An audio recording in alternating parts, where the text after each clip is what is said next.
Hello students, நான் PV. நம்ம PV ஃபிசிக்ஸில் கிளாசிக்கல் மெக்கானிக்ஸை டிஸ்கஸ் பண்ணிகிட்ருக்குறோம். நம்ம ஃபஸ்ட்டு வீடியோவில் பார்த்திங்கன்னா கிளாசிக்கல் மெக்கானிக்ஸ்னால் என்ன, அதோட இம்பார்ட்டன்ஸ் என்ன, ஒரு சிஸ்டமை ஒரு கிளாசிக்கல் மெக்கானிக்ஸில் எப்படி அப்ரோச் பண்ணுறது, அதில் யார் யாரெல்லாம் ஒர்க் பண்ணிருக்காங்க அப்படின்ற விஷயம் எல்லாமே நம்ம பார்த்தோம். அதை தாண்டி நம்ம கிளாசிக்கல் மெக்கானிக்ஸோட இம்பார்ட்டன்ஸ் என்ன, நம்ம ஏன் அதை படிக்கணும் அப்படின்றத நம்ம பார்த்தோம். அதோட பேசிக் ஐடியாஸ் இதெல்லாமே பார்த்தாச்சு. கடைசியாக நம்ம வெர்ச்சுவல் ஒர்க்கில் வந்துட்டு கான்சன்ட்ரேட் பண்ணிருக்கிறோம். அதில் கன்ஸ்ட்ரெயின்ட் சிஸ்டமுக்கு அப்புறம் வெர்ச்சுவல் ஒர்க்கை பற்றி டிஸ்கஸ் பண்ணிருக்கிறோம். ஆனால் வெர்ச்சுவல் ஒர்க், கன்ஸ்ட்ரெயின்ட் சிஸ்டம் இதெல்லாம் பார்க்குறதுக்கு முன்னாடி நம்ம நியூட்டனியன் மெக்கானிக்ஸை பற்றி கொஞ்சமாவது தெரிஞ்சுக்கணும். சரிங்களா? கொஞ்சமாவது தெரிஞ்சுக்கணுன்றதுக்கு பதிலாக நம்ம அதை பற்றி ஃபுல்லாகவே டிஸ்கஸ் பண்ணிவிடுவோம். நியூட்டனியன் லிமிட் என்ன, நியூட்டனியன் வந்துட்டு ஒரு ஸ்பேஸை, ஒரு சிஸ்டமை எப்படி அப்ரோச் பண்ணிருக்காரு அப்படின்ற எல்லா டீட்டெயிலையுமே முதல்ல பார்த்துடலாம். சரிங்களா? வெர்ச்சுவல் ஒர்க்கை அதுக்கப்புறமா பார்க்கலாம். ஏன்னா ஃபோர்ஸை டிபெண்ட் பண்ணி ஒரு கிளாசிக்கல் சிஸ்டமை எப்படி அப்ரோச் பண்ணுறது அப்படின்றத நம்ம முதல்ல தெரிஞ்சுக்கணும். அதுக்கப்புறம் எனர்ஜியை டிபெண்ட் பண்ணி எப்படி அப்ரோச் பண்ணுறது அப்படின்றது அடுத்த ஸ்டெப். சரிங்களா? அப்போது ஃபஸ்ட்டு நம்ம பார்க்க வேண்டியது மெக்கானிக்ஸ்னால் என்ன, ஒரு சிஸ்டம்மை மெக்கானிக்ஸில் எந்த மாதிரியெல்லாம் கிளாஸிஃபை பண்ணிருக்காங்க அப்படின்றதெல்லாம் நம்ம பார்க்கணும். சரிங்களா?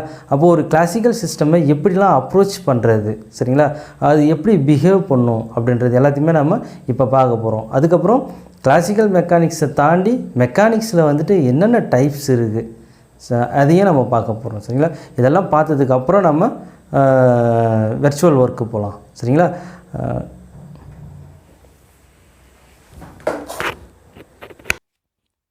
பொருட்களின் இயக்க நிலைகளை பற்றி படிக்கிற ஒரு ஃபீல்டு தான் மெக்கானிக்ஸ் அப்படின்றது நமக்கு தெரியும். இப்போது ஒரு பொருளோ துகளோ இயங்கிறதுல என்ன ப்ராப்ளம் இருக்கும்? ப்ராப்ளம் ஆஃப் மெக்கானிக்ஸ் அப்படின்னா என்ன? இப்போ ரெண்டு விஷயத்தை நம்ம எடுத்துக்கலாம். ஒரு துகள் சீரான இயக்க நிலையில் இருக்குமா, இல்லை எல்லா துகள்களும் சீரான இயக்க நிலையில் இருக்குமா? சப்போஸ் அப்படி இல்லை அப்படின்னா அந்த துகள் சீராக இயங்காததற்கான காரணம் என்ன அப்படின்றது தான் இங்கே பெரிய விஷயம். சரிங்களா? நம்ம டிஸ்கஸ் பண்ண போகிறதும் அதுதான். இப்போ ஒரு துகள் சீராக இயங்குதுன்னா எப்படி இருக்கும், சீராக இயங்கலை அப்படின்னா எப்படி இருக்கும்? ஒரு சீராக இயங்குது அப்படின்னா அதுக்கு எந்த தடையுமே இல்லை அப்படின்றது தான் அர்த்தம்.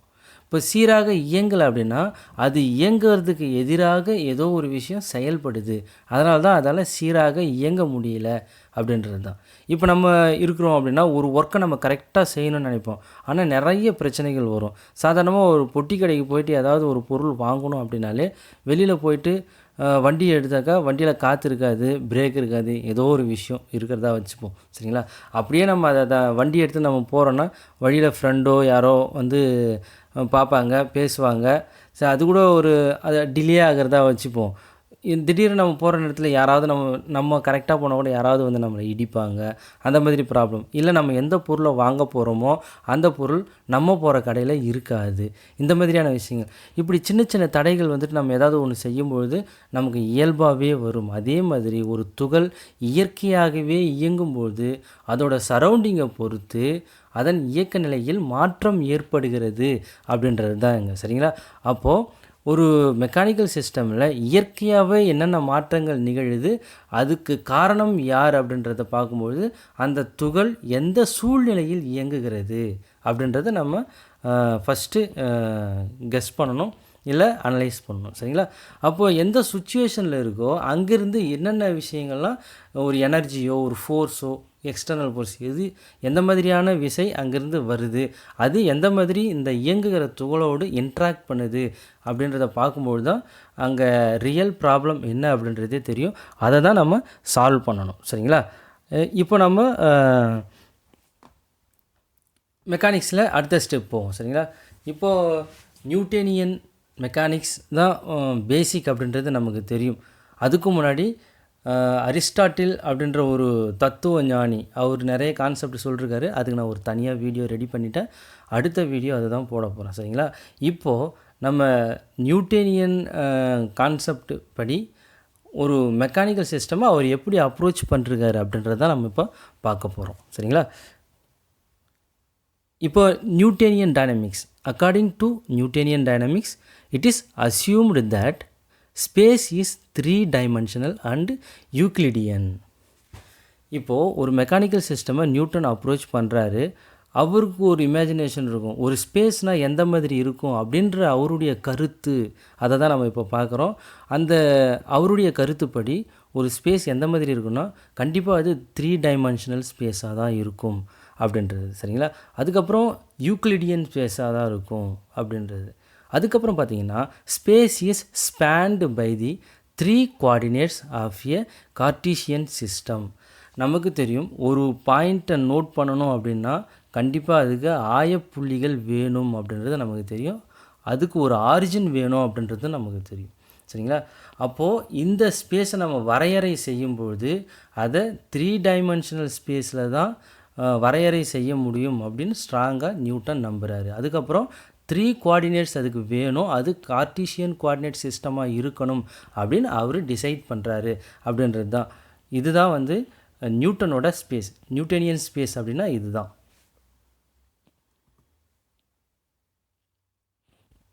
அடுத்து பார்த்திங்கன்னா அந்த ஸ்பேஸ் நியூட்டனியன் ஸ்பேஸ் அப்படின்னு சொல்லியாச்சு. அதுக்கப்புறம் அந்த நியூட்டனியன் ஸ்பேஸில் ஒரு சிஸ்டமை நம்ம அப்ரோச் பண்ணுறதா வச்சுப்போம். அந்த சிஸ்டமை எப்படி அப்ரோச் பண்ணுறது, இல்லை நியூட்டனியன் கான்செப்ட் பிரகாரம் ஒரு ஸ்பேஸை எக்ஸ்பிளைன் பண்ணுறாருல, அதுதான் உண்மையா இல்லை அதை தாண்டி வேறு ஏதாவது ஸ்பேஸ் இருக்கா, இல்லை வேறு அதோட பிஹேவியரோ அதோட நேச்சுரல் ப்ராப்பர்ட்டிஸோ சேஞ்ச் ஆகிற மாதிரி ஏதாவது விஷயம் இருக்கா அப்படின்றத இப்போ நம்ம பார்க்கலாம். The distance between any 2 points is given in terms of their coordinates by Pythagoras theorem. இப்போ நம்ம ஒரு 2 புள்ளியை எடுத்து அதை நம்ம மென்ஷன் பண்ணணும் அப்படின்னாலோ அதை பற்றி எக்ஸ்பிளைன் பண்ணணும் அப்படின்னாலோ அதுக்கு கண்டிப்பாக பேசிக் ஐடியாவாக பிதாகரஸ் தேற்றம் தேவை. இதுதான் ஏன்ஷியன்ட் கிளாசிக்கல் மெக்கானிக்ஸிலேருந்து ஃபண்டமெண்டலாக இருக்கிற விஷயம். சரிங்களா? இப்போ நீங்கள் ஒரு பேப்பரை எடுத்துக்கோங்க, அதில் ஒரு புள்ளியை வைங்க. அந்த பேப்பர் தான் ஒரு ஸ்பேஸ் அப்படின்னு வச்சுக்கோங்க. அந்த புள்ளி தான் ஒரு துகள் அப்படின்னு வச்சுக்கோங்க. இது ஃபஸ்ட்டு நம்ம வைக்கிறோம் இல்லையா, அந்த புள்ளி வந்து அந்த துகளின் முதல் நிலை, ஃபஸ்ட்டு பொசிஷன். அதுக்கப்புறம் அதோட செகண்ட் பொசிஷனை இன்னொரு பாயிண்ட்டை வச்சு நம்ம இண்டிகேட் பண்ணுறோம். இப்போ இது ரெண்டுத்துக்கும் இடையில் ஒரு கோடு போடுறோம். சரிங்களா? கோடு போடும்பொழுது ஆட்டோமேட்டிக்காக ஒரு பார்ட்டிக்கிள் இங்கேருந்து மூவ் ஆகுதுன்றதோ இல்லை இடம் பெயருது அப்படின்ற எந்த மாதிரி வேணாலும் நம்ம அதை கன்சிடர் பண்ணிக்கலாம். அப்போ கோடு போடும்போது அது வந்து ஒரு ஜியாமெட்ரிக்கல் கன்சிடரேஷனாக மாறிடுது. சரிங்களா? அதுக்கப்புறம் அந்த சிஸ்டமுக்கு ஒரு நேம் கொடுப்போம். இந்த பாயிண்ட்டுக்கு ஒரு நேம், அந்த பாயிண்ட்டுக்கு ஒரு நேம் கொடுப்போம். அது ஏபி 1 2 3 இந்த மாதிரி கொடுக்கும்பொழுது ஆட்டோமேட்டிக்காக அதில் என்னென்ன விஷயம்லாம் இன்வால்வ் ஆகுதுன்னா ஒரு ஜியாமெட்ரிக்கல் கன்சிடரேஷன், அதுக்கப்புறம் அல்ஜிப்ரிக் ரூல்ஸ், அதுக்கப்புறம் பார்த்திங்கன்னா வெக்டர் அனலைசிஸ், இந்த மாதிரி எல்லாமே வருது. அப்போ ரிசல்டன்ட்டுன்னு நம்ம பார்க்கும்போது கண்டிப்பாக பிதாகரஸ் தேற்றத்தை நம்ம அப்ளை பண்ணியே ஆகணும் அப்படின்றது தான். சரிங்களா? The familiar geometric and algebraic rules of vector analysis apply. சரிங்களா? அப்போ அவர் சொல்கிற அந்த ஸ்பேஸில் இந்த ரூல்ஸ் எல்லாம் நம்ம அப்ளை பண்ணி ஒரு சிஸ்டமை அனலைஸ் பண்ண முடியும். அப்போது அந்த ஸ்பேஸை தாண்டி வேறு எந்த மாதிரியான ஸ்பேஸ் எல்லாம் நம்ம இங்கே கன்சிடர் பண்ணலாம் அப்படின்னா within bracket it is also assumed at least in non-relativistic physics. non-relativistic physics அப்படின்னா that time is independent of space. சரிங்களா? அப்போ நம்ம இண்டிவிஜுவலாக ஒவ்வொரு பார்ட்டிகளையும் கன்சிடர் பண்ண வேண்டி இருக்கும். சரிங்களா? அப்போ அதோடய இயக்கத்தையும் நம்ம தனியாகவே கன்சிடர் பண்ண வேண்டி இருக்கும் அப்படின்றது தான். இப்போ டைம் இண்டிபெண்ட்டாக இருக்குது அப்படின்னா அது நான் ரிலேட்டிவிஸ்டிக் ஃபிசிக்ஸ் அந்த கேட்டகரியில் வந்துடும். இதை தாண்டி வேறு என்ன இருக்குது அப்படின்னா அடுத்தது டைம் டிபெண்ட். அப்போ டைம் டிபெண்ட்னா எந்த மாதிரி இருக்கும் அப்படின்னா ஒரு பார்ட்டிகளை ஒரு ஸ்பேஸில் கன்சிடர் பண்ணுறோம் அப்படின்னா ஒரு சிஸ்டமில் ஒரு பார்ட்டிகளை கன்சிடர் பண்ணுறோம் அப்படின்னா அது கண்டினியூஸ் மோஷனில் இருக்கும் பொழுது, சரியா, அதோட இயக்கம் தொடர் இயக்கமாக இருக்கும் பொழுது, furthermore it is supposed that space and time are sufficiently continuous. சரிங்களா? இப்போ சஃபிஷியன்ட்லி கண்டினியூஸ் அப்படின்னா அந்த அந்த அந்த ஸ்பேஸில் போதுமான இயக்கத்தை ஏற்படுத்தும் பொழுது, சரிங்களா, அப்போ அந்த இயக்க நிலைகள் எதை பொறுத்து இருக்குன்னா டைமை பொறுத்து தான் இருக்கும் அப்படின்றது தான். That the differential and integral calculus can be applied. அப்போ அதோட நிலைகளை வந்து டைமை டிபெண்ட் பண்ணி படிக்கும்பொழுது நமக்கு தெரியும். இது டிஃபரன்ஷியல் ஈக்குவேஷன்லாம் நமக்கு ஏற்கனவே தெரியும். வெலாசிட்டி, ஆக்சிலரேஷன், அந்த மாதிரி ஃபஸ்ட் ஆர்டர் செகண்ட் ஆர்டர் ஈக்குவேஷனும் நமக்கு தெரியும். அதுக்கப்புறமா ஓவரால் இன்டெக்ரல் ஓவரும் நமக்கு தெரியும். சரிங்களா? இது ரெண்டுத்தையும் அப்ளை பண்ணும்போது ஒரு கிளாசிக்கல் சிஸ்டமை நம்ம டோட்டலாக கால்குலேட் பண்ணலாம் அப்படின்றது தான் இங்கே நம்ம மைண்டில் வச்சுக்க வேண்டிய விஷயம். சரிங்களா? இப்போ அடுத்து பார்த்திங்கன்னா ஒரு கோஆர்டினேட் சிஸ்டம். இப்போ நம்ம ஸ்பேஸ் பார்த்தாச்சு, அதில் என்னென்ன டைப்ஸ் இருக்குதுன்னு பார்த்தாச்சு. Time dependent, time independent, discontinuous, continuous system, இது ரெண்டுத்தையுமே பார்த்தாச்சு. அதுக்கப்புறம் ஒரு கோஆர்டினேட் சிஸ்டம்னா அதை நம்ம எப்படி சூஸ் பண்ணலாம் அப்படின்றது தான் இங்கே நம்ம அடுத்து பார்க்க போகிறது. சரிங்களா? இப்போ நம்ம ஒரு பாயிண்ட் எடுத்துக்கணும். வழக்கமாக நம்ம ஒரு ரெக்டாங்கிள் வரைகிறோன்னு வச்சிங்களேன். ஒரு பாயிண்ட் எடுத்துப்போம், அதுக்கு 2 வெக்டர் டயக்ராம் போடுங்க, 2 லைன் போடுங்க. சரிங்களா? ஒன்று ஹரிசாண்டலாக போடுங்க, இன்னொன்று வெர்டிக்கலாக போடுங்க. ஒரு பாயிண்ட்டை பேஸ் பண்ணி நீங்கள் சூஸ் பண்ணுற பாயிண்ட் வந்து ஆரிஜின் ஓ அப்படின்னு வச்சுப்போம். அதோட ரிசல்டண்ட்டை நம்ம எங்கே பார்ப்போம் அப்படின்னா, அது ரெண்டுத்துக்கும் நடுவில் ஒரு கோடு போட்டு அதோட ரிசல்டண்ட்டை பார்ப்போம். சரிங்களா? இதுதான் வந்து நம்ம பித்தாகரஸ் தேற்றம் அப்படின்னு சொல்லிட்டு முன்னாடியே சொல்லியிருக்கிறோம். அப்போது இங்கே வந்து ஒரு கோஆர்டினேட் சிஸ்டமை எப்படி சூஸ் பண்ணலாம் அப்படின்றதுக்கான எக்ஸ்ப்ளனேஷன் தான் இது. This is a rectangular or Cartesian system. சரிங்களா? இது ரெண்டுமே நியூட்டனோட ஐடியா தான் அப்படின்றது நமக்கு தெரியும். Consisting of an arbitrarily chosen coordinate origin O. சரிங்களா? அப்போ ஆர்பிட்டர்லி சோசன் அப்படின்னா நம்ம விருப்பப்படி எந்த இடத்துல வேணாலும் ஒரு கோஆர்டினேட் சிஸ்டமை சூஸ் பண்ணிக்கலாம் அப்படின்ற நம்ம டிசைட் பண்ணுற பாயிண்ட்டு தான் அப்படின்றது. சரிங்களா? அண்டு 3 ஆர்த்தோகனல் ஆக்சிஸ், அதை தான் நம்ம இப்போ சொன்னோம். அதுக்கு பெஸ்ட்டு எக்ஸாம்பிள் என்ன அப்படின்னா spherical coordinate system, cylindrical coordinate system. இதெல்லாம் நம்ம சின்ன வயசுலேருந்தே பார்க்குறது, மேத்தமெட்டிக்கல் ஃபிசிக்ஸ்லேயும் படிச்சிருப்போம். அதனால் நீங்கள் இதை பற்றிலாம் நம்ம அடுத்தடுத்து வர நியூட்டனியன் கான்செப்ட்லேயும் லெக்ராஞ்சியன், ஹாமில்டோனியன் எல்லாத்துலேயுமே நம்ம ஒவ்வொன்றையும் பார்க்க போகிறோம். சரிங்களா? இப்போதைக்கு இந்த நேமை மட்டும் நீங்கள் மைண்டில் வச்சுக்கோங்க. சரிங்களா? அப்போது இந்த கோஆர்டினேட் சிஸ்டமை செலக்ட் பண்ணும்பொழுது அந்த ஆரிஜின் வந்துட்டு எந்த சிஸ்டமில் இருக்குது, அந்த சிஸ்டம் அதோட நேச்சர் எப்படி இருக்கும் அப்படின்றது தான். சரிங்களா? அப்போது ஒரு மெக்கானிக்கல் சிஸ்டமை அனலைஸ் பண்ணும்பொழுது அது ஸ்பெரிக்கல் சிஸ்டமா சிலிண்ட்ரிக்கல் சிஸ்டமா அப்படின்றது ரொம்ப முக்கியமான விஷயம். ஆனால் பின்னாடி பார்த்திங்கன்னா நியூட்டனியன் கான்செப்டில் இதெல்லாமே ஒரு ட்ராபேக்காக தான் வந்திருக்கு. ஒரு சிஸ்டமை கரெக்டாக அனலைஸ் பண்ண முடியுமா அப்படின்றது. ஏன் அப்படின்னா இப்போ ஸ்பெரிக்கல் ஷேப்பில் ஒரு விஷயம் இருக்கிறதா வச்சுப்போம், அதுக்கு நாம் அதில் நிறைய துகள்கள் இருக்கிறதா வச்சுப்போம். அது ஒரு சீரான இயக்கத்தில் இருக்குன்னா அது எப்போவுமே ஸ்பெரிக்கல் ஷேப்பையே கொடுக்கும். இப்போ நம்ம எக்ஸ்டர்னலாக ஒரு ஃபோர்ஸ் அதுக்கு அப்ளை பண்ணுறோம். அப்ளை பண்ணும்போது அது ரிசீவ் பண்ணுற பார்ட்டிகளோட எனர்ஜி அதிகமாகும்போது அதோட இயக்க நிலை மாறும். சரிங்களா? அப்படி இயக்க நிலை மாறும்பொழுதும் அது ஸ்பெரிக்கல் ஷேப்பையே கொடுத்தா நம்ம ஒரு ஸ்பெரிக்கல் கோஆர்டினேட் சிஸ்டமை சூஸ் பண்ணி அந்த சிஸ்டமை அனலைஸ் பண்ணலாம். ஆனால் அந்த சிஸ்டம் வந்து நம்ம கொடுக்குற ஃபோர்ஸை ரிசீவ் பண்ணதுக்கப்புறம் அதோட ஷேப் மாறும்பொழுது நம்ம இந்த ஸ்பெரிக்கல் கோஆர்டினேட்ஸை அதுக்கு அப்ளை பண்ண முடியாது அப்படின்றது தான். அப்போது நியூட்டனியன் கான்செப்ட் பிரகாரம் ஒரு சிஸ்டமை கரெக்டாக அனலைஸ் பண்ண முடியுமா, கரெக்டாக கால்குலேட் பண்ண முடியுமா அப்படின்றது கொஷின் மார்க் தான். சரிங்களா? அப்போ பண்ண முடியாது அப்படின்றது தான் அதோட ரிசல்ட்டும் கூட. சரிங்களா? அப்போ இதை நீங்கள் இந்த பாயிண்ட்டை நீங்கள் மைண்டில் வச்சுக்கோங்க. அப்போது ஒரு சிஸ்டம், அதில் இருக்கிற பார்ட்டிக்கிள் எக்ஸ்டர்னல் ஃபோர்ஸை ரிசீவ் பண்ணும்போது அதன் இயக்க நிலையில் மாற்றம் ஏற்படும். அப்போ நம்ம எக்ஸாக்டாக வந்து இது ஸ்பெரிக்கல் சிஸ்டம் தான், இது சிலிண்ட்ரிக்கல் சிஸ்டம் தான் அப்படின்ற மாதிரி நம்ம எதையுமே அப்ளை பண்ண முடியாது.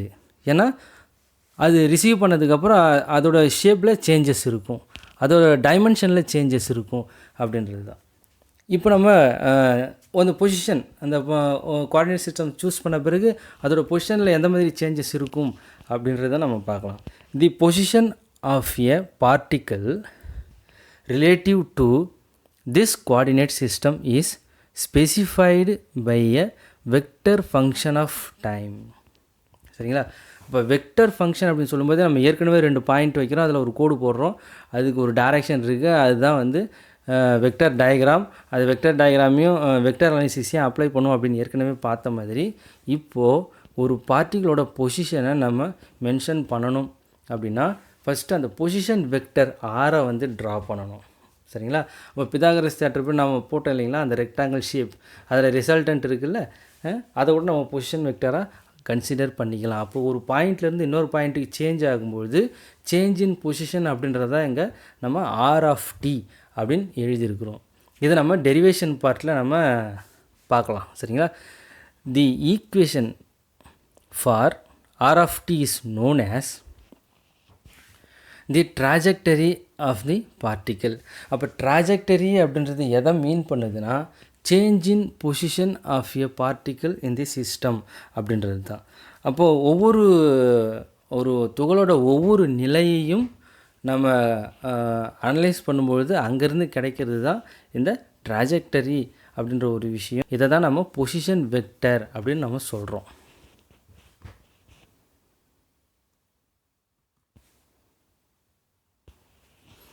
அடுத்து நம்ம பார்க்க போகிறது the law of mechanics applied to. அப்போது இது வரைக்கும் நம்ம பார்த்த விஷயங்கள் எல்லாத்துலேயும் தெரிஞ்சுக்கிறது என்ன அப்படின்னா, ஒரு ஸ்பேஸை வந்து நியூட்டனியன் டிசைட் பண்ணி எந்த கோஆர்டினேட் சிஸ்டமை சூஸ் பண்ணலாம், அந்த ஸ்பேஸ் அதுக்கு உண்டான நேச்சுரல் பிஹேவியர்ஸ் என்னென்ன அப்படின்றது எல்லாத்தையுமே நம்ம பார்த்துட்டோம். அப்போது ரிசல்டன்ட் கன்க்ளூஷனாக நியூட்டனியன் கான்செப்ட் என்ன தான் சொல்லுது அப்படின்னா லா ஆஃப் மெக்கானிக்ஸ். சரிங்களா? அவர் கொடுத்துருக்கிற 3 லா அதுதான் நமக்கு ரிசல்ட்டாக கிடைக்கிறது. இப்போ அந்த லாவை வந்து நம்ம எங்கெல்லாம் அப்ளை பண்ணலாம் அப்படின்னு பார்த்தீங்கன்னா மைக்ரோஸ்கோப்லேருந்து மேக்ரோஸ்கோப் வரைக்கும் நம்ம அப்ளை பண்ணலாம். சரிங்களா? இப்போ மைக்ரோஸ்கோபிக் சிஸ்டம் அப்படின்னா என்ன அப்படின்னா அட்டாமிக் லெவலில் இருக்கிறது. மேக்ரோஸ்கோபிக் சிஸ்டம் அப்படின்னா லார்ஜ் ஆப்ஜெக்ட்ஸ். சரிங்களா? உதாரணத்துக்கு பிளானட்டரி மோஷன் அப்படின்றத கூட நம்ம எக்ஸாம்பிள் எடுத்துக்கலாம். அப்போது ஃப்ரம் மைக்ரோஸ்கோபிக் டு மேக்ரோஸ்கோபிக், இங்கே நம்ம மைக்ரோஸ்கோபிக்கு எக்ஸாம்பிளாக motion of electrons in atoms. சரிங்களா? இதை தான் எடுத்துருக்குறோம். அங்கே பார்த்தீங்கன்னா planets in space and the galaxies from distant part in the universe. இப்போ கேலக்ஸி நெபுலா எதை வேணாலும் நீங்கள் எடுத்துக்கலாம் யூனிவர்ஸ் அப்படின்றப்போ. இங்கே அட்டாமிக் லெவல்லையும் சரி, பிளானட்டரி மோஷன்லையும் சரி, யூனிவர்ஸ்லையும் சரி, நம்ம இந்த லா ஆஃப் மெக்கானிக்ஸை அப்ளை பண்ணி நம்மளால் ரிசல்ட்டை கொடுக்க முடியும் அப்படின்றது தான். சரிங்களா? இப்போ எவ்வளோ பெரிய ஜீனியஸ் நியூட்டன், எல்லாத்துக்கும் அப்ளை பண்ணுற மாதிரி 3 மெக்கானிக்கல் லாவை கொடுத்துருக்காரு. சரிங்களா?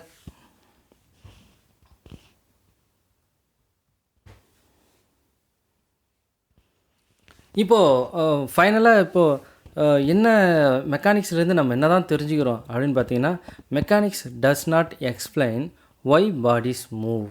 நம்ம இந்த ஃபஸ்ட்டு வீடியோவிலேயே 3 கொஷின் கேட்டிருப்போம். அதில் வந்துட்டு ஃபஸ்ட்டு கொஷின் வந்துட்டு பொருட்கள் ஏன் மூவ் ஆகுது அப்படின்றது. ஏன் மூவ் ஆகுது அப்படின்னா, இந்த யூனிவர்ஸ் ஸ்டேபிளாக இருக்குது அப்படின்னா மூவிங்கில் இருக்கிற பார்ட்டிகல்ஸ் எல்லாமே மூவிங்லேயே இருக்கும் அப்படின்றது தான். அப்போ தான் அது ஒரு சமநிலையை வந்து மெயின்டைன் பண்ண முடியும் அப்படின்றது தான் என்னோடய கருத்து.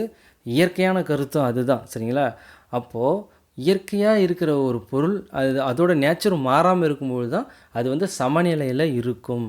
அதனால தான் பொருட்கள் தொடர்ந்து இயக்க நிலையில் இருக்குது அப்படின்றத நம்ம ஒரு அசம்ஷனாக சொல்லலாம். ஆனால் அதை ப்ரூவ் பண்ணணும். மெக்கானிக்ஸை பேஸ் பண்ணி அதை வந்து ஏன் மூவ் ஆகுது அப்படின்றத நம்மளால் எக்ஸாக்டாக சொல்ல முடியாது. சரிங்களா? இப்போ பிளானட்ஸ்லாம் எப்படி ஒரு பீரியாடிக் அரேஞ்ச்மெண்ட்லேயே அது கான்ஸ்டன்ட் மோஷன்லேயே இருக்குது அப்படின்னா நம்ம என்ன ரீசன் சொல்ல முடியும்? அதுக்கு நிறைய ரீசன் சொல்லலாம். 1 2 அப்படின்றது கிடையாது. எத்தனை ரீசன் வேணாலும் இருக்கலாம். நமக்கு தெரிஞ்ச ரீசனை சொல்லுவோம், ஆனால் நமக்கு தெரியாத ரீசன் கூட அங்கே இருக்கலாம் அப்படின்றது தான். அப்போது மெக்கானிக்ஸ் என்ன தான் சொல்லுது அப்படின்னா, it simply shows how body will move in a given situation. அப்போ அந்த கிவன் சுச்சுவேஷன் அப்படின்றது ரொம்ப முக்கியமான விஷயம்பா.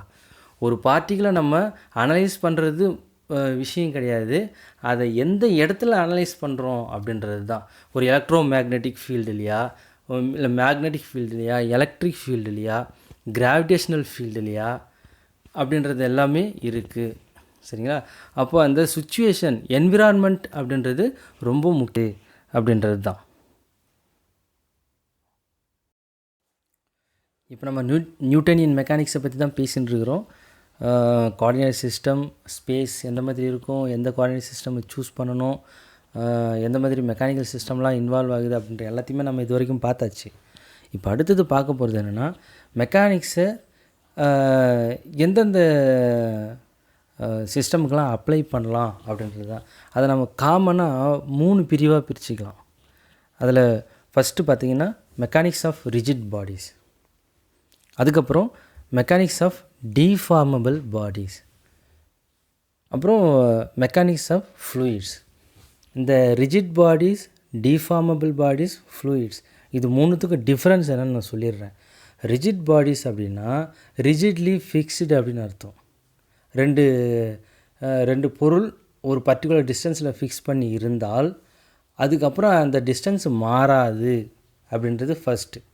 அதுக்கப்புறம் எந்த பொருளை நாம் இணைச்சி வச்சுருக்கிறோமோ அதோட சைஸோ மாஸோ ஷேப்போ எதுவுமே சேஞ்ச் ஆகாது அப்படின்றது தான். இந்த 2 ப்ராப்பர்ட்டியும் இருந்தால் அதை ரிஜிட் பாடி அப்படின்னு நாம் சொல்லலாம். அப்புறம் டிஃபார்மபிள் பாடிஸ் அப்படின்னா, டிஃபார்மபிள் அப்படின்னாலே மாறக்கூடியது அப்படின்றது தான் அர்த்தம்.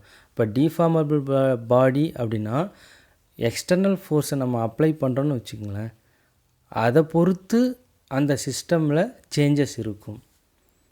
சரிங்களா? இப்போது ரிஜிட் பாடின்னு சொன்னோம்ல, அந்த ரிஜிட் பாடியே சேஞ்ச் ஆகுது. நம்ம ஒரு ஃபோர்ஸை கொடுக்குறோம், ஃபோர்ஸை கொடுக்கும்பொழுது அந்த இன்டர்மாலிகுலர் டிஸ்டன்ஸோ இல்லை அந்த 2 பாலுக்கு இடையே உள்ள லென்த்தோ சேஞ்ச் ஆகுது, இல்லை அந்த பாலோட சைஸோ ஷேப்போ சேஞ்ச் ஆகுது அப்படின்னா அதை நம்ம ரிஜிட் பாடின்னு சொல்ல முடியாது. அப்போ அது எப்படி சொல்லணும்னா டிஃபார்மபிள் பாடின்னு தான் சொல்லணும். இப்போ இது ரெண்டுத்துக்கும் டிஃப்ரென்ஸ். அதுக்கப்புறம் ஃப்ளூயிட்ஸ் அப்படின்னா நமக்கு தெரியும், ஃப்ளூயிட்னாலே இன்கம்ப்ரெசிபிள் மேட்டர் அப்படின்றது. அதை கம்ப்ரெஸ் பண்ண முடியாது அப்படின்னாலே என்ன அர்த்தம் அப்படின்னா, நம்ம எவ்வளோ தான் ஃபோர்ஸை கொடுத்தாலும் அது ஏற்றுக்காது, அதோட நிலையிலிருந்து மாறாது அப்படின்றது தான். அப்போ அது ஒரு ஸ்டாட்டிக் பொசிஷனில் இருக்குது அப்படின்றத நம்ம இந்த ஃப்ளூயிட்லேருந்து அண்டர்ஸ்டாண்ட் பண்ணிக்கணும். அதுதான் மெக்கானிக்ஸ் ஆஃப் ஃப்ளூயிட்ஸ் அப்படின்னு சொல்கிறது. சரிங்களா? அப்போ இது மூணுத்தையும் பேஸ் பண்ணி நம்ம மெக்கானிக்ஸை 3 பிரான்ச்சாகவே பிரிச்சுக்கலாம். இப்போ அந்த 3 பிரான்ச்சஸ் என்ன அப்படின்னா, mechanics may be divided into 3 parts. First பார்த்திங்கன்னா கைனமேட்டிக்ஸ், அதுக்கப்புறம் டைனமிக்ஸ், அடுத்து ஸ்டாட்டிக்ஸ். இப்போ கைனமேட்டிக்ஸ், டைனமிக்ஸ், ஸ்டாட்டிக்ஸ் அப்படின்றது நம்ம ஏற்கனவே பார்த்த இந்த 3 கான்செப்டை பேஸ் பண்ணி ரிஜிட் பாடி, டிஃபார்மபிள் பாடி, ஃப்ளூயிட்ஸ் இது 3ஓட கம்பேர் பண்ணிக்கலாம். இப்போ ரிஜிட் பாடிஸ் அப்படின்னா அது கண்டிப்பாக கைனமேட்டிக்ஸாக தான் இருக்கும். சரிங்களா? அதுக்கப்புறம் டிஃபார்மபிள் பாடிஸ்னால் டைனமிக்ஸ், ஃப்ளூயிட்னா ஸ்டாட்டிக். இப்போ ஹைட்ரோஸ்டாட்டிக் அப்படின்னு நம்ம கேள்விப்பட்டிருப்போம். சரிங்களா? இப்போ இந்த 3 பிரான்ச்சை நம்ம மெக்கானிக்ஸில் அப்ளை பண்ணலாம். இப்போ ஒவ்வொன்றா பார்த்துருவோம். கைனமேட்டிக்ஸ்னால் என்ன அப்படின்றது அடுத்து. இப்போ கைனமேட்டிக்ஸ்னால் எதை மீன் பண்ணுது அப்படின்னா, purely geometrical description of the body or trajectories of object. இப்போ ஒரு பொருளின் இயக்க நிலையை பற்றி மட்டும் நம்ம படிக்கலாம். அதில் நம்ம ஒரு ஃபோர்ஸ் அப்ளை பண்ணுறது, அதில் ஏதாவது சேஞ்சஸ் உண்டு பண்ணணும் நம்ம நினைக்கக்கூடாது, நினச்சாலும் பண்ண முடியாது அப்படின்றது தான். பிளானிட்டரி மோஷன் இருக்குன்னா ஏதாவது ஒரு பிளானட்டை அப்படி தள்ளி வைக்கலாம் அப்படின்னா அதுக்கு ஸ்லோ பண்ணலாம், டைம் வேரி பண்ணலாம் அப்படின்னா நம்மளால் எதையுமே பண்ண முடியாது அப்படின்றது தான் உண்மையான விஷயம். அப்போது டிஸ்ரிகார்டிங் தி ஃபோர்ஸ் ப்ரொடியூசிங் தி மோஷன். அப்போ அந்த ஒரு ஃபோர்ஸ் அப்ளை பண்ணும்பொழுது அதனால் ஏற்படும் தாக்கம் அந்த சிஸ்டமில் எந்த விதத்திலும் பாதிக்காது அப்படின்றது தான். ஸோ அப்ளைடு ஃபோர்ஸால் எந்த மாற்றமும் அந்த சிஸ்டமில் இருக்காது, சேஞ்ச் பண்ண முடியாது அப்படின்றது தான் நம்ம இங்கே ஜியாமெட்ரிக்கல் டிஸ்கிரிப்ஷன், எப்படின்னா பியூர்லி ஜியாமெட்ரிக்கல் டிஸ்கிரிப்ஷன் அப்படின்னு நம்ம சொல்கிறோம். இதுதான் கைனமேட்டிக்ஸ் அப்படின்றது. அதுக்கப்புறம் here we are to describe the motion of the material bodies in terms of quantities such as displacement, velocity, acceleration. இதெல்லாமே நமக்கு தெரியும். இடப்பெயர்ச்சி, திசை வேகம், முடுக்கம் அப்படின்றது. இதெல்லாமே நம்ம இந்த கைனமேட்டிக் சிஸ்டமில் எக்ஸாக்டாக கால்குலேட் பண்ணலாம். இதை பேஸ் பண்ணி தான் கைனமேட்டிக்ஸை ஸ்டடி பண்ணவே முடியும் அப்படின்றது தான். இப்போது இட் டீல்ஸ், இந்த வேறு மாதிரி எப்படி சொல்லலாம், it deals interrelated between position, velocity, acceleration and time. அப்போது ஒரு ஒரு பார்ட்டிகிளையோ ஒரு சிஸ்டமையோ நம்ம அது கைனமேட்டிக்கல் சிஸ்டமாக இருந்தால் அதை எதை பேஸ் பண்ணியெல்லாம் ஸ்டடி பண்ணலாம் அப்படின்னா அதோட பொசிஷன், வெலாசிட்டி, ஆக்சிலரேஷன், டைம் இதெல்லாம் பேஸ் பண்ணி நம்ம அதை கிளியராக ஸ்டடி பண்ணலாம். அதுக்குள்ளார இருக்கிற தொடர்புகளை நம்ம ஈஸியாக டெரைவ் பண்ணலாம் அப்படின்றது தான். இதுதான் கைனமேட்டிக்ஸ் இல்லை கைனமேட்டிக்கல் சிஸ்டம் அப்படின்றது. அதுக்கப்புறம் டைனமிக்ஸ். இப்போ டைனமிக்ஸ் அப்படின்னா நம்ம ஏற்கனவே சொல்லியாச்சு, நம்ம கொடுக்குற அப்ளைடு ஃபோர்ஸால் சேஞ்சஸ் இருக்கும் அப்படின்னு சொல்லியாச்சு. தி force that produce a change in motion R other properties. அப்போது அதோட இயக்க நிலையில் மாற்றத்தை ஏற்படுத்தும். நம்ம ஒரு ஃபோர்ஸை கொடுக்குறோன்னா அந்த அமைப்போட இல்லை ஒரு துகளோட இயக்கத்தில் மாற்றத்தை ஏற்படுத்தும் அல்லது such as shape, size of the object, அதோட ஷேப்லேயோ அதோட சைஸ்லேயோ மாற்றத்தை ஏற்படுத்தும் அப்படின்றது தான். அப்போ நம்ம கொடுக்குற ஃபோர்ஸை அது அக்செப்ட் பண்ணிக்கும் அப்படின்றது தான் அந்த சிஸ்டம். அப்போ இங்கே தான் நம்ம எதை கொடுக்குறோம் அப்படின்றது எப்போ தெரியும்னா ஒன்று ரிசீவ் பண்ணும்போது தான் தெரியும். அப்போது கைனமேட்டிக்கல் சிஸ்டமில் நம்ம கொடுக்குற ஃபோர்ஸை அது ஏற்றுக்காது, அதனால் எந்த சேஞ்சஸும் அங்கே இருக்காது.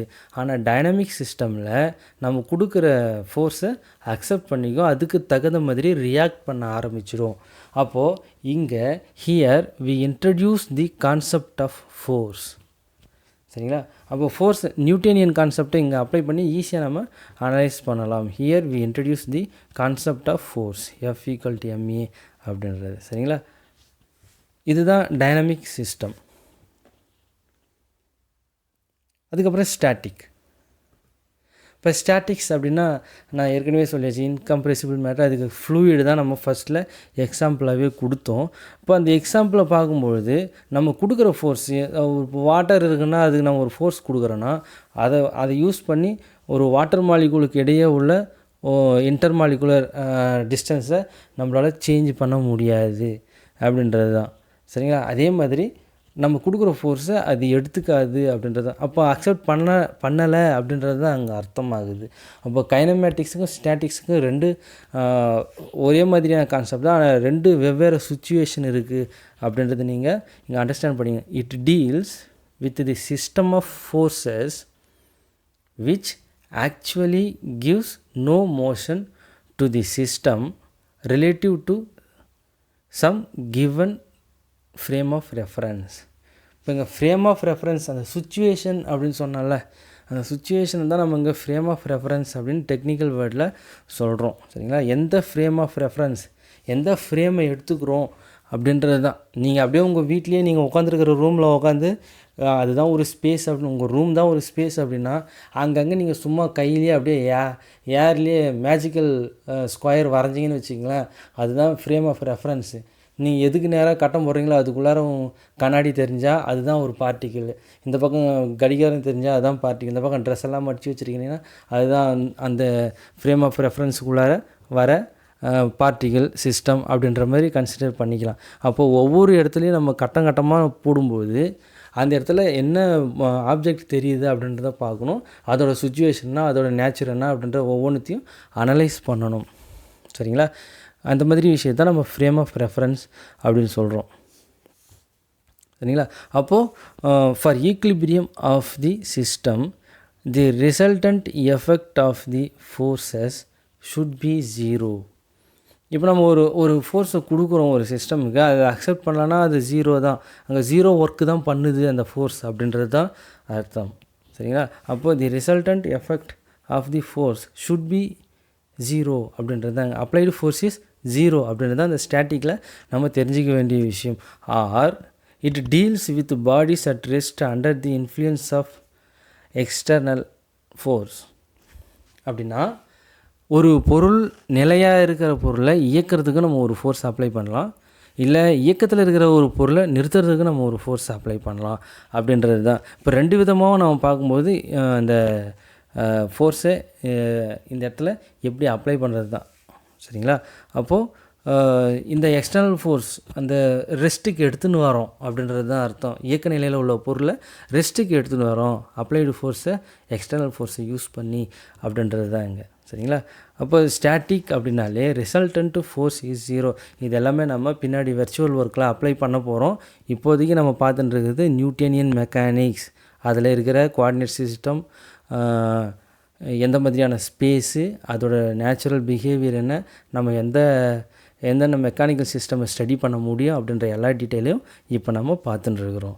இப்போ சரிங்களா? இப்போ 3 டைப்ஸும் பார்த்தாச்சு. டைனமிக்ஸ், ஸ்டாட்டிக்ஸ், இது 3த்தையும் பார்த்தாச்சு. இதுக்கு அடுத்தது வந்துட்டு நியூட்டன் கான்செப்ட் அப்ளை பண்ணி லா ஆஃப் மெக்கானிக்ஸ், அதுக்கப்புறம் சிஸ்டம் ஆஃப் பார்ட்டிக்கிள், அது எல்லாத்தையுமே நம்ம ஒவ்வொன்றா பார்க்க போகிறோம். சரிங்களா? There are many field of study in mechanics such as classical mechanics, relativistic mechanics, quantum mechanics, continuum mechanics, space mechanics and so on. இந்த மாதிரி நிறைய மெக்கானிக்ஸ் இருக்குது, நிறைய பேப்பர்ஸ் இருக்குது. இதில் நம்ம மேக்ஸிமம் எல்லாத்தையுமே படிச்சிருப்போம். சரிங்களா? இந்த மாதிரி நம்ம மெக்கானிக்ஸை வந்து நிறைய பிரான்ச்சாக நம்ம படிக்கலாம்.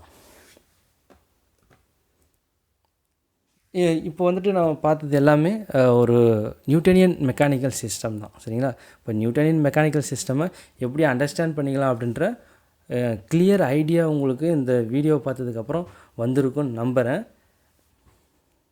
சரிங்களா? அடுத்த வீடியோவில் நம்ம கண்டினியூ பண்ணுவோம். தேங்க்யூ.